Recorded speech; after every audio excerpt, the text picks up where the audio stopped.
Assalamualaikum warahmatullahi wabarakatuh. Perkenalkan, nama saya Astari Langu dengan NIM 2203282. Saya adalah mahasiswa Sekolah Tinggi Ilmu Administrasi Malang. Di sini saya akan mempresentasikan anatomi fisiologi sistem pencernaan oleh dosen pengampu Henry Didi Harto Escape Nurse MPD. Anatomi fisiologi sistem pencernaan terbagi atas beberapa bagian. Rongga mulut atau kapasitas oris, faring, esofagus, gaster, intestinum tenue, kolon, rektum, anus. Organ tambahan, gigi, lidah, kelenjar ludah, kandung empedu, pankreas, hati. Saluran pencernaan. Yang pertama, rongga mulut. Rongga mulut adalah pintu awal masuknya makanan ke dalam tubuh kita. Karena itu, rongga mulut memainkan peranan yang sangat penting dalam menjaga kesehatan tubuh secara keseluruhan. Fungsi rongga mulut yaitu sebagai peranan utama dari saluran pencernaan, area manipulasi, suatu untuk berbicara, sumber sekunder respirasi, dan sebagai lokasi organ sensorik untuk rasa. Rongga mulut berada di belakang bibir yang memanjang ke atas tenggorokan. Bagian atas rongga mulut yaitu daerah selera keras dan lunak berada dengan lidah yang memiliki fungsi organ utama di daerah tersebut. Rongga mulut menerima makanan, mengunyah dan mendukungnya, dan air liur kemudian proses menelan. Yang kedua, faring. Faring dari bahasa Yunani yaitu paring adalah tenggorokan atau kerongkongan yang merupakan bagian dari sistem pencernaan dan sistem pernapasan. Istilah ini terutama dipakai dalam kalangan ilmu kedokteran. Faring adalah tabungan fibromuskular yang terdapat persis di depan tulang leher yang terhubung dengan rongga hidung, rongga telinga, dan laring. Pada umumnya faring dibagi menjadi 3 bagian, yaitu faring nasal yang terhubung dengan rongga hidung, faring oral yang berhubungan dengan rongga paru-paru, dan faring laringeal yang terhubung dengan epiglotis dari laring serta menuju ke esofagus. Fungsi faring. Faring dalam sistem pencernaan memainkan peran penting. Struktur otot itu melewatkan makanan dan cairan ke mulut, kerongkongan saat menelan. Konstruksi unik dan letak faring kemungkinannya untuk melakukan fungsi ini dalam pencernaan dan pada saat yang sama berfungsi sebagai bagian dari sistem pernapasan. Yang ketiga, esofagus. Esofagus atau kerongkongan adalah tabungan atau tube berotot pada vertebrata yang dilalui sewaktu makanan mengalir dari bagian mulut ke dalam lambung. Makanan berjalan melalui esofagus dan menggunakan proses peristaltik. Kerongkongan atau esofagus adalah salah satu bagian organ pencernaan yang terletak setelah faring sebelum lambung dan juga berkelatan dengan trakea. Fungsi kerongkongan. Fungsi utama esofagus yaitu untuk membawa makanan, cairan, dan air liur dari mulut menuju hati. Di esofagus terdiri proses penggulungan makanan dengan memanfaatkan gerak peristaltik. Lebih lengkapnya, fungsi kerongkongan diantaranya yaitu menyalurkan makanan dari mulut ke lambung menghasilkan gerak peristaltik. Yang keempat, gaster. Lambung adalah organ pencernaan yang paling melebar dan terletak di antara bagian akhir dari esofagus dan awal dari usus halus. Lambung merupakan ruang bentuk kantung mirip huruf J, berada di bawah diafragma, terletak pada regio epigastrik, umbikal, dan hipokondria kiri dan regio abdomen. Fungsi lambung. Yang pertama, untuk menyimpan dan mengolah makanan. Yang kedua, untuk memusnahkan bakteri dan mikroorganisme berbahaya yang terdapat pada makanan. pH asam lambung yang memiliki sifat sangat asam yang mampu untuk membunuh bakteri yang ada. Yang ketiga, memulai pencernaan lemak. Yang keempat, mengubah protein menjadi pepton.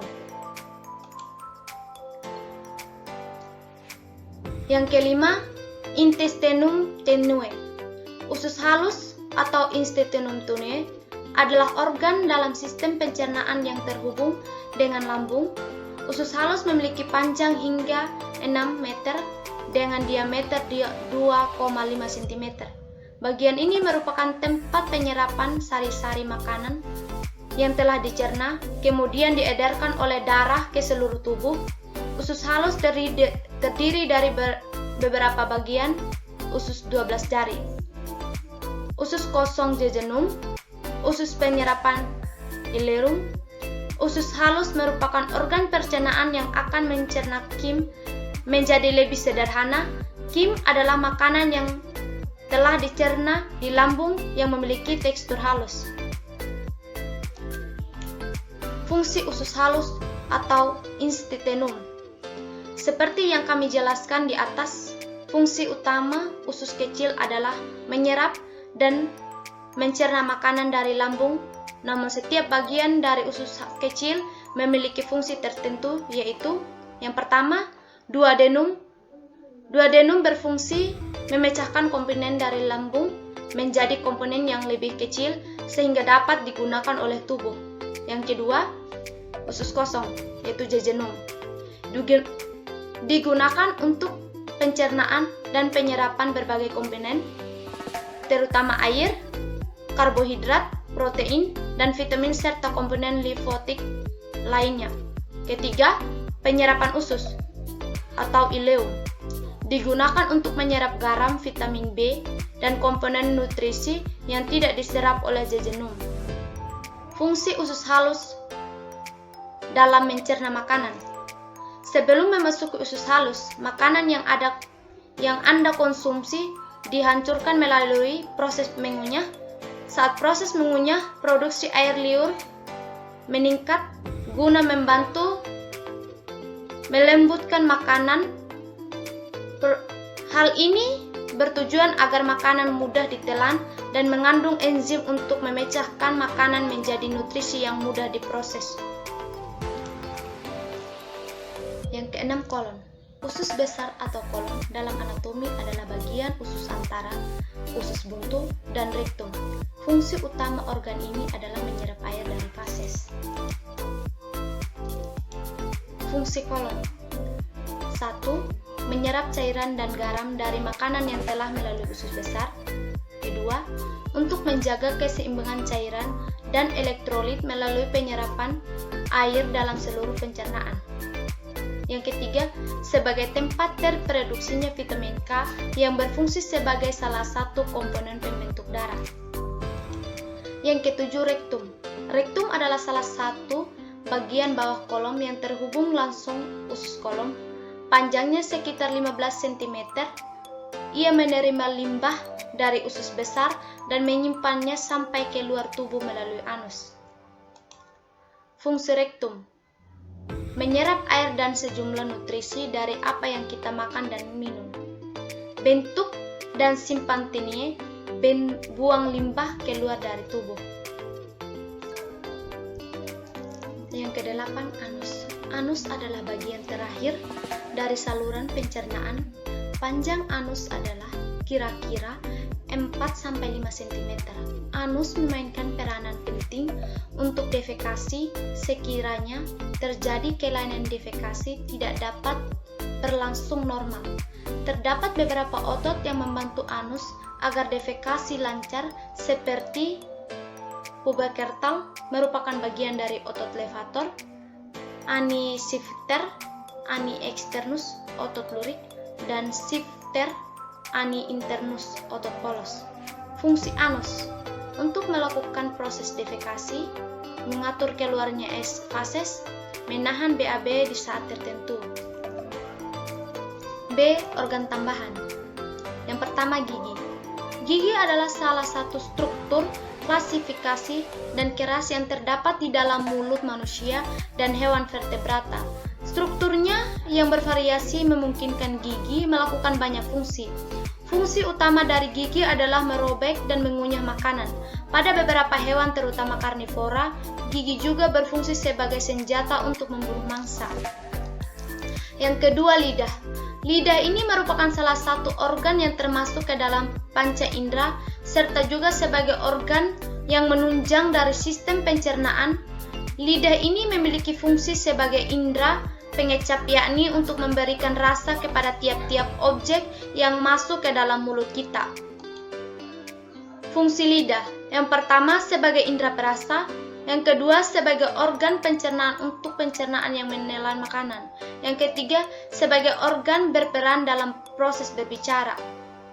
Yang ketiga, kelenjar ludah. Kelenjar ludah adalah sekelompok organ yang ada di mulut yang mengeluarkan air liur. Kelenjar ludah ditemukan hanya pada mamalia.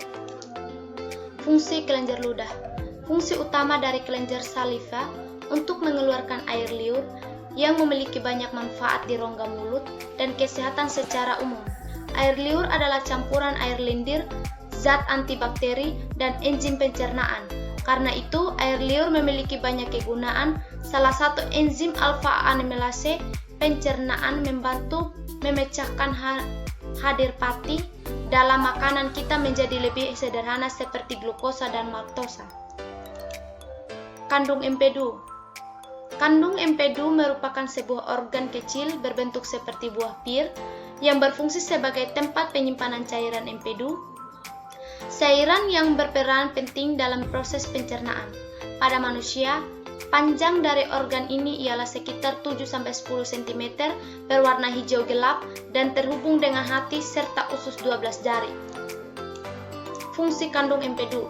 Yang pertama, membantu dalam proses pencernaan. Yang kedua, membantu proses absorpsi lemak. Yang ketiga, membantu pengeluaran limbah. Yang keempat, membantu menghilangkan racun dari hati. Yang kelima, pankreas. Pankreas adalah organ aksesoris pada sistem pencernaan yang memiliki dua fungsi utama, menghasilkan enzim pencernaan atau fungsi eksokrin, serta menghasilkan beberapa hormon atau fungsi endokrin. Pankreas terletak pada kendran kiri atau abdomen atau perut dan bagian perut kaput atau kepala menempel pada organ duodenum. Hati. Hati adalah sebuah kelenjar terbesar dan kompleks dalam tubuh berwarna merah kecoklatan yang mempunyai berbagai macam fungsi, termasuk perannya dalam membantu pencernaan makanan dan metabolisme zat gizi dalam sistem pencernaan. Fungsi hati. Yang pertama, hati sebagai metabolisme karbohidrat. Yang kedua, hati sebagai metabolisme lemak. Yang ketiga, hati sebagai metabolisme protein.